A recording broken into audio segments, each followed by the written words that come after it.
Okay, if you're, you know, God damn it.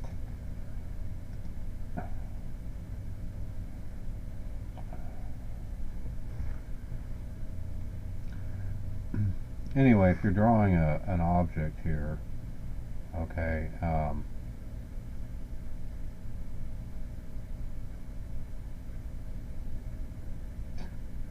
man, this fucking thing, I can't get the hang of it. Okay, now, like I said,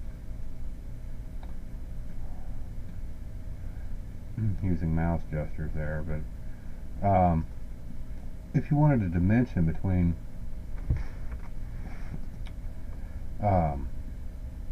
you know, like here and here, okay, it's not easy to do because it just goes to the center point, right? Well, if that's not what you want to do, if you hold,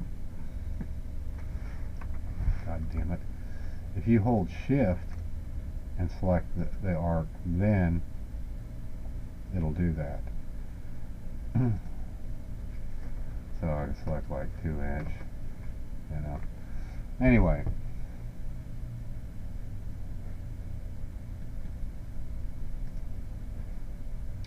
okay, apparently one way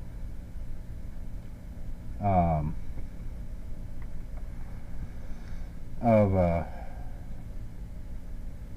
you know, like if I wanted to position this down, this is from that tips video that hot chick did. At any rate, if you select, you know, like those three options, you know, you can apply a symmetric relationship, and that centers it like that. You know, of course, that won't center it left to right, but you know, but it does center it in the middle.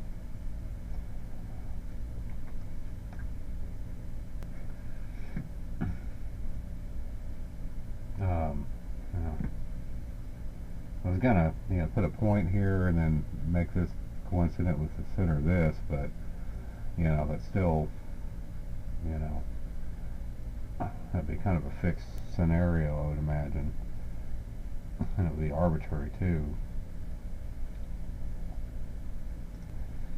Okay, but I went ahead and drew you know, some construction lines here, just playing around with different ways of doing this. You know, I put a point right there. I have not put a point here yet, and I'm going to try this alternate method that I said you could probably do. Well, select midpoint. Where'd it go? Select midpoint. Oh, I can see it. Weird. So I still don't see it. Okay, hit Control, select that, and then I can make them coincident. So now everything's fully defined. So we're good to go.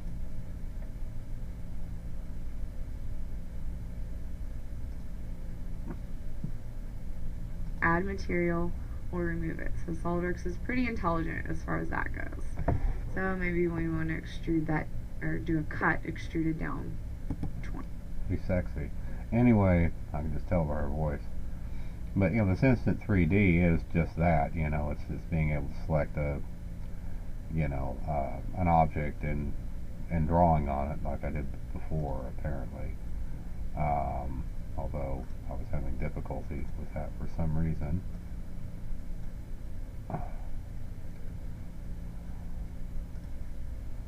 But oh, that's why I'm having difficulty with it. I mean, I don't, you know, I don't see any handles. I mean, they're probably here somewhere. I said, what good does it do you have instant 3D if you don't see anything? I don't know.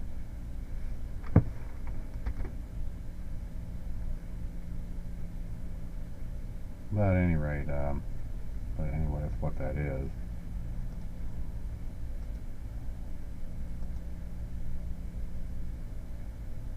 Yeah, but it's weird though. I mean, like I said, it's supposed to be instant 3D, but see anything. Anyway, who knows? Quirky ass program. Okay, something that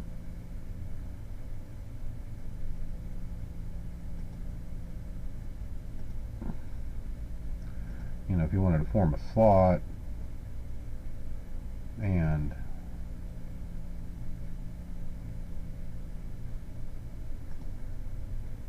if you wanted to mirror that slot, something I found interesting.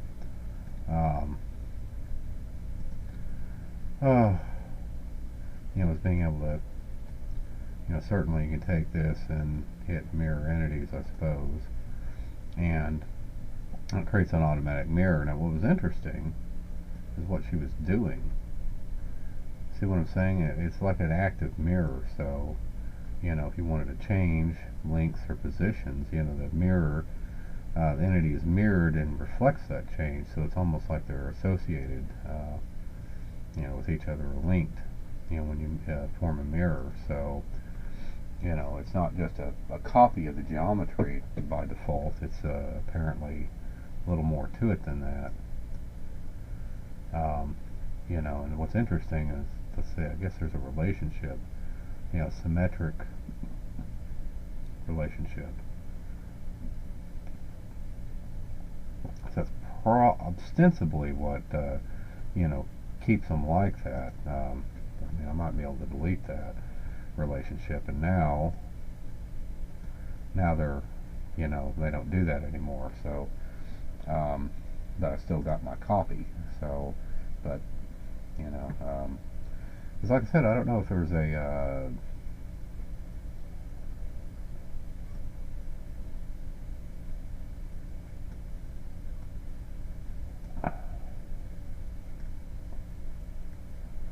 frail. Damn it.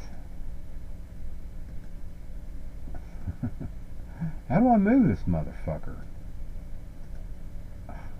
Fuck.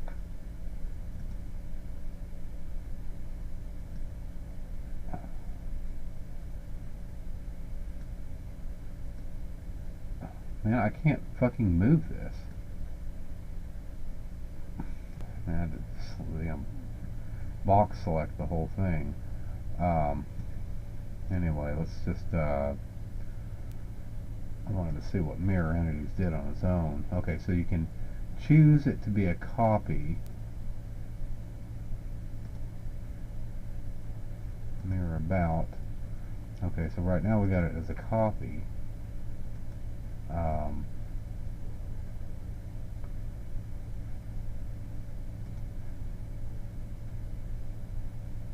But now it's established that relationship, though. So if I change one, oh, come on. Yeah, if I change one, it'll change the other. So let me try that again.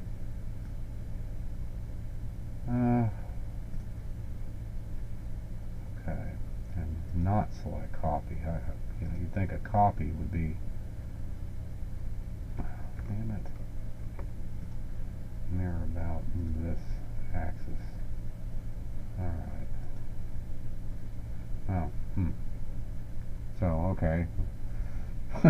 So, anyway, they'll always be linked unless you go delete that relationship. So, you know, that tells you a little something. Anyway, another thing I wanted to point out is that, you know, so far, you know, in his videos, and by the way, I found a treasure trove of FEA and plastics and everything in that top engineer or whatever the hell it was.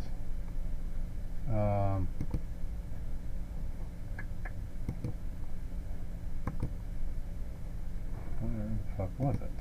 Oh, god damn it.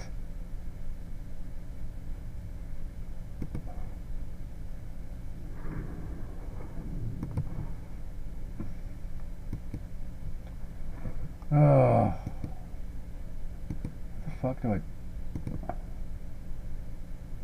do this? I mean, I don't know. Yeah, it's in Go Engineer. Yeah, their Go Engineer website. Yeah, it's awesome. And like I said, a lot of the videos, if you look at the playlist, are dated like 2017, 2016, but all the videos are actually older than that for the most part. So it's still applicable. But at any rate, in the videos you've been watching, the TEDCF videos, you know, he didn't even touch like the surfaces menu, and I think this is the standard. So, you know, I have no idea what any of this shit's for. You know, sheet metal and weldments, of course, he didn't touch, and mold tools, that's something special. Data migration. Okay, direct editing, I don't know what's different about this. Move copy bodies, I guess it's for multi-body work. Split, combine, and then we touched on the evaluate a little bit. He uses the measure command, but you know what all this other shit does, you know, zebra analysis and so forth, I've looked at before, but you know, but again,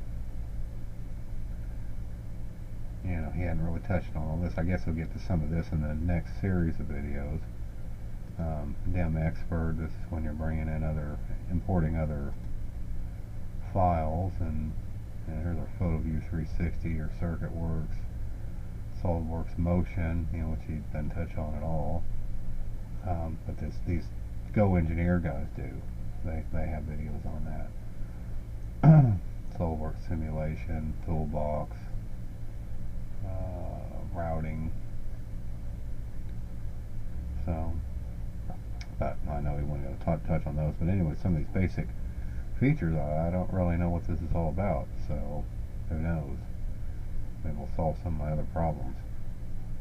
I'm just not quite sure why we use surface procedures like lofted surface, boundary surface, extruded surfaces, etc. So I'm not really sure how relevant this is to parametric modeling. So that's why I'm confused, because I don't even recall screwing with this stuff in all the 100 hours worth of tutors I went through, to be honest with you. I mean, I probably did it at one point or another, but I don't know.